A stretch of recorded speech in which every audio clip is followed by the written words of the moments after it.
మనకు స్టార్ మాలో చూసుకున్నట్టయితే రెగ్యులర్గా రీమేక్ సీరియల్స్ అయితే మనకి ఎక్కువ వస్తూ ఉంటాయి. మనం చూసుకున్నట్టయితే ప్రజెంట్ ఉన్న అన్ని సీరియల్ ఆల్మోస్ట్ ఆల్ అన్ని సీరియల్స్ అయితే రీమేక్ సీరియల్ అని మనం అయితే చెప్పుకోవచ్చు. కానీ ఫస్ట్ టైం మన డైరెక్ట్గా తెలుగు సీరియల్ అయితే నిండు మనసు సీరియల్ అయితే వచ్చింది. ఆ సీరియల్ అయితే ఇప్పుడు శుభం కార్డ్ దగ్గర అంచుల్లో ఉంది అనేసి మనకైతే క్లారిటీగా అర్థమవుతోంది. 6:30 PM కూడా చరిత్రను అయితే తిరగరాసిన సీరియల్ 150 ఎపిసోడ్ల వరకు అయితే ద బెస్ట్ సీరియల్ అయితే నిండు మనసులుగా ఉంది. 150 ఎపిసోడ్లు ఎప్పుడైతే క్రాస్ అయిందో ఆ రోజు నుంచి నిండు మనసుల సీరియల్ పతనం అయితే మొదలైందని చెప్పొచ్చు. అసలు నిండు మనసుల సీరియల్ శుభం కార్డు పడడానికి కారణాలు ఏంది అనే దాని గురించి ఈ వీడియోలో డిస్కషన్ చేద్దాం. అలాగే ఇన్డెప్త్గా మాట్లాడుకుందాం. ఎపిసోడ్ స్టార్టింగ్ నుంచి ఈ రోజు వరకు జరిగిన కీ పాయింట్స్ అలాగే జరిగిన మిస్టేక్స్ గురించి కూడా మాట్లాడుకుందాం. ఖచ్చితంగా వీడియోని అయితే చివరి వరకు చూడండి. అలాగే లైక్ చేయడం అసలు మర్చిపోద్దండి. నిండు మనసుల సీరియల్ని మీరు ఏ టైం స్లాట్లో చూడాలనుకుంటా ఉంటారో కింద కామెంట్ చేయండి. ఎందుకంటే టైం అయితే ఖచ్చితంగా చేంజ్ అయిపోతుంది కదా, టైం చేంజ్ అయిపోతుంది, మీ అందరూ తెలిసిన విషయమే.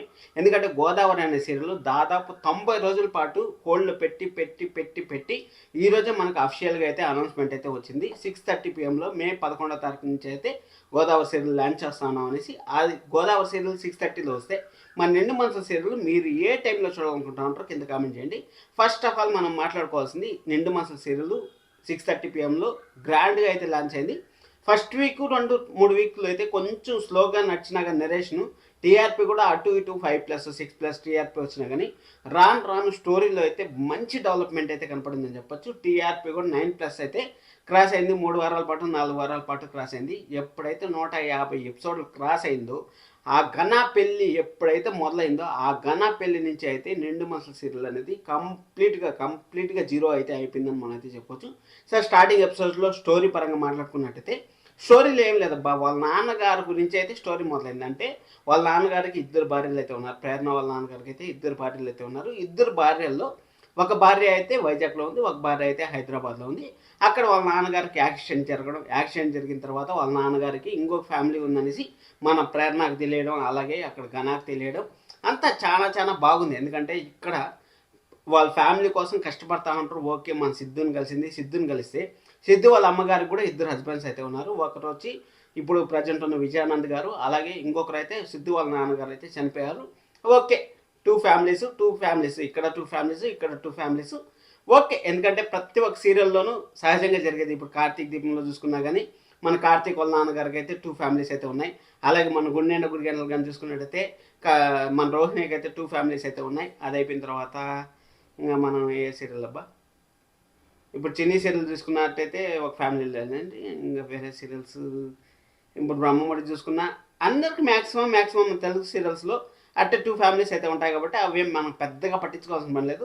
ఓకే, అక్కడి నుంచి స్టార్ట్ అయిన తర్వాత IAS IPS అనే కాన్సెప్ట్ అయితే వచ్చారు. నాకైతే చాలా ఇష్టమైన క్యారెక్టర్స్ ఏమైనా ఉన్నాయంటే మంచి హీరోయిన్ని మంచి ఒక స్టాండర్డ్గా ఒక MLA తరహాలో చూడాలనేసి, ఒక MP తరహాలో చూడాలనేసి, ఒక CM తరహాలో చూడాలనేసి, అలాగే ఒక పెద్ద ఆఫీసర్ అంటే శాసించేంత స్థాయిలో చూడాలనేసి నాకైతే చాలా ఆశ. అలాంటి సీరియల్ ఒక్కటైనా రావాలి. ఒక అమ్మాయిని ఒక ఆకాశంలో ఎత్తి పెట్టాలి అన్నట్టు అంత స్టాండర్డ్ మెయింటైన్ చేయాలి అమ్మాయి పైన అనేసి అయితే అనిపించింది. అక్కడ మన ప్రేరణ కలెక్టర్ అవ్వాలి IAS అవ్వాలి అనేసి అనుకున్నప్పుడు నాకైతే చాలా నచ్చింది. చాలా బాగా నేనైతే సీరియల్ అయితే పొగిడాను. ఏం సార్ మీరు బ్రహ్మముడికి అలాగే నిండు మనసుల సీరియల్కి ఏమన్నా ప్రమోషన్స్ ఏమైనా చేస్తూ ఉంటారు అనేసి చాలా మంది అయితే కామెంట్స్ కూడా పెట్టారు. ఎందుకంటే ద బెస్ట్ సీరియల్ అయితే ఇచ్చింది కాబట్టి నేనైతే ఆ విధంగా అనుకున్నాను. అది మాత్రం ఇప్పుడు మాత్రం బూడిదలో పోసిన పన్నీరు గాలి కొట్టుకోబోతుంది చూడండి. ఏదైనా గాలి వస్తే మనం ఏదైనా ఆరపోస్తుంటాం అనుకోండి, గాలి వచ్చింది అనుకోండి చూడండి, సుడిగాలి ఎలా తీసుకెళ్ళిపోతుంది ఆ విధంగా అయితే ఆశల్ని అడియాసలు అయితే చేసేసారు. పెళ్ళి అయిన తర్వాత పెళ్ళి అంటే గుర్తొచ్చిందబ్బా, తెలుగు సీరియల్స్లో టర్నింగ్ పాయింట్ అంటే మాత్రం 2 అయితే మనం చెప్పుకోవచ్చు. ఒకటి హీరోకి హీరోయిన్కి పెళ్లి జరగడం సీరియల్లో చాలా టర్నింగ్ పాయింట్. అది అయిపోయిన తర్వాత రెండోది వచ్చి ఆ అమ్మాయి ప్రెగ్నెంట్ అవ్వడం, అంటే పెళ్ళైన తర్వాత హీరోయిన్ ప్రెగ్నెంట్ అవ్వడం. ఈ 2 కానీ జరిగినాయంటే మాత్రం సగం స్టోరీ పెళ్ళైనప్పుడైతే సగం స్టోరీ అయిపోతుంది. ఇంకా ప్రెగ్నెంట్ అయితే అసలు స్టోరీ అనేది ఇంపాసిబుల్, అసలు ఏమీ ఉండదు స్టోరీ. ఇప్పుడు మన ఎగ్జాంపుల్ ప్రతి ఒక్క సీరియల్ గురించి సంబంధించిన ఎగ్జాంపులే. ఇప్పుడు బ్రహ్మముడి సీరియల్ తీసుకున్నా కానీ మన ప్రెగ్నెంట్ అయిన తర్వాత మన కావ్య ప్రెగ్నెంట్ అయిన తర్వాత అసలు స్టోరీనే లేదు. అక్కడ స్టాప్ అయిపోయింది. అందుకోసం అనేసి బ్రహ్మ సీరియల్ కూడా డౌన్ అవుతా వచ్చింది. ఇప్పుడు సెకండ్ జనరేషన్ వచ్చిన తర్వాత ఇప్పుడు మళ్ళీ పికప్ అవుతుంది.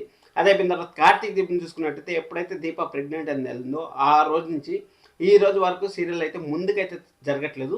ఏదో టైం స్లాట్ మంచిది 8 PM ఉండడం వల్ల టైం స్లాట్లో అయితే నెట్టుకొని వస్తుంది. కానీ అదే 8 PM నుంచి 6 PMలోనూ 6:30 PMలో ఏమని చెప్పండి, జస్ట్ 3 లేకపోతే 4 TRP వచ్చినా కానీ ఎక్కువే అని మనం అయితే చెప్పుకోవచ్చు. ఎందుకంటే అసలు స్టోరీ స్టఫ్ లేదు కాబట్టి మనం చెప్తాను. నేను మిగిలిన సీరియల్లో ఏ సీరియల్లోనూ హీరోయిన్ ప్రెగ్నెంట్ అవ్వలేదు. ఆ విధంగా ఉండాలి. ఆ విధంగా ఉంటేనే మనకు చూసేకి ఇంట్రెస్ట్ ఉంటుంది. ఇక్కడ సరే నిండు మనసు సీరియల్లో అస్సలు పెళ్లి మ్యాటర్ అనేది తీసుకొచ్చకూడదని నా పర్సనల్ ఫీలింగ్. ఎందుకంటే ఒక IAS IPS హోదాలో వాళ్ళు చూడాలనుకున్నాం. అలాగే వాళ్ళ నాన్నగారికి స్పృహ వచ్చిన తర్వాత ఇంకా పెద్ద ప్రాబ్లమ్స్ అయితే క్రియేట్ అయినాయి. వాళ్ళ నాన్నగారిని అట్టే మంచం పైన పడుకొని పెట్టేసింటే బాగుండేదని నాకైతే అనిపించింది. వాళ్ళ నాన్నగారు వచ్చిన తర్వాత ఘన అయితే ఒక తావు నిలబడ్డు డ్యాన్స్, ఈ విధంగా డ్యాన్స్ మాత్రమే చేస్తూ ఉంటాడు. కానీ డ్యాన్సు గట్టిగా అరవడం తప్పించి అరిసేటప్పుడు ఏమనిపిస్తుంది అంటే ఒరే ఛానల్ మార్చి దొబ్బుతాం ఏంద్ర ఈ గోల వచ్చి అరుస్తూ ఉంటాడు. లేకపోతే ఏదో కాళ్ళు పిల్లగా ఇట్టిట్ట గంతులు వేస్తూ ఉంటాడు. ఆ గంతులు వేసుకుంటా ఏంది అసలు అది ఘన క్యారెక్టర్ కూడా చాలా టూ వర్స్ట్గా అయితే తయారైంది. అదొకటి మైనస్. ఇంకా సిద్ధు ప్రేరణ జోడి అంటే మనం పెళ్లి కాకముందు వాళ్ళిద్దరి మధ్య బాండింగ్స్, వాళ్ళిద్దరి మధ్య రిలేషను, అలాగే మన ప్రేరణ ఏదైనా సమస్య వస్తే ప్రేరణ ఎలా ఎదుర్కొంటా ఉందంటే దానికి మించినట్టు ఎదుర్కొంటా ఉంది. అంటే సమస్య వచ్చి ఇంకా నెత్తిపైన పడిపోయింది అన్నప్పుడు చేయలు ఇలా అడ్డుపెట్టి ఆ సమస్యను అలా తోసేస్తా ఉన్నది.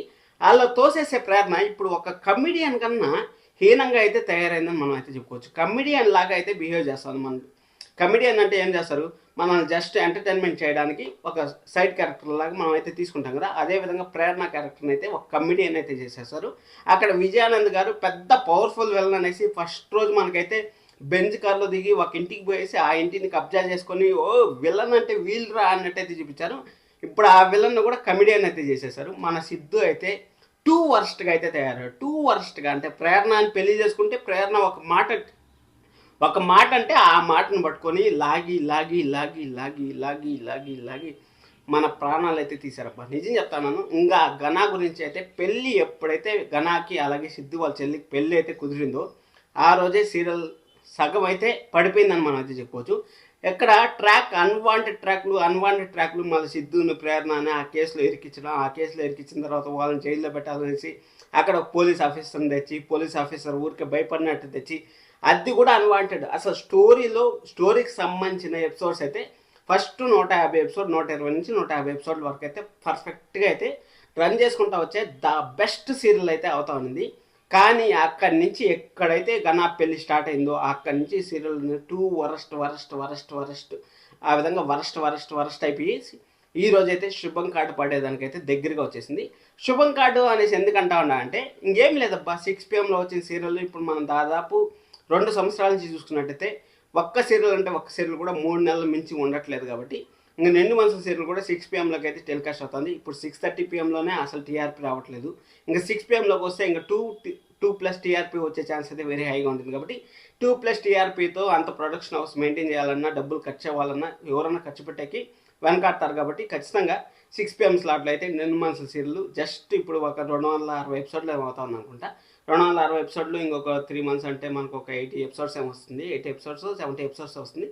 అంటే 350 ఎపిసోడ్ల లోపలైతే మనకు తెరదించేస్తారని మనకైతే అర్థమవుతుంది. ఆ 300 ఎపిసోడ్ల లోపల ఏం జరుగుతుందంటే సిద్ధు ప్రేరణ వాళ్ళ నాన్నగారు అయితే నా కొడుకు నా కూతురు నా భార్య అనేసి దగ్గర తీసుకుంటారు. వాళ్ళనైతే మన ఘనాన్ని అయితే అలా బొజ్జగిచ్చో ఏదో ఒకటి చేసి నచ్చ చెప్తారు. మళ్ళీ అలాగే మన విజయానంద్ గారిని పోలీసులు అయితే పట్టుకొని పోతారు అనుకుంటా. ఎందుకంటే మన సిద్ధు వాళ్ళ నాన్నగారు చంపారు కాబట్టి నాకు ఇన్ని రోజులు తెలియదు నాన్న, సిద్ధు ప్రాణమా నా బిడ్డ అనేసి వాళ్ళ అమ్మ అయితే దగ్గర తీసుకుంటుంది. ఇంకా ప్రేరణ సిద్ధు అయితే IAS IPS కథ కాదు కదా, వాళ్ళు మనకు టోపీ పెట్టినట్టు వాళ్ళు టోపీ పెట్టుకుంటారో లేదు తెలియదు, కానీ మనకైతే పెద్ద టోపీ అయితే పెడతారు. అది జరిగేది. శుభం కార్డ్ అయితే డెఫినెట్గా 3 నెలలు మిస్ అయితే 5 నెలలు అయితే మిస్ అయిపోయే ఛాన్స్ అయితే ఉంది. బిగ్ బాస్ వచ్చే టైంకి 2 సీరియల్ అయితే వాళ్ళకి ఎండ్ కావాలి. ప్రజెంట్ అయితే ఒక సీరియల్ మాత్రమే ఉంది కాబట్టి 9:30 PMలో ఆ సీరియల్ని తీసుకొచ్చి 6 PMలో వేసినా ఆశ్చర్యపోవాల్సిన పడలేదు. చూద్దాం నిండు మనసు సీరియల్ మీరు ఏ టైంలో చూడాలనుకుంటా ఉంటారో కింద కామెంట్ చేయండి. ఎందుకంటే ఇంకా అఫిషియల్గా అయితే డేట్ అయితే రాలేదు కదా, మీరు ఏమనుకుంటా ఉంటారో కింద కామెంట్ చేసేయండి. Thank you so much, love you all.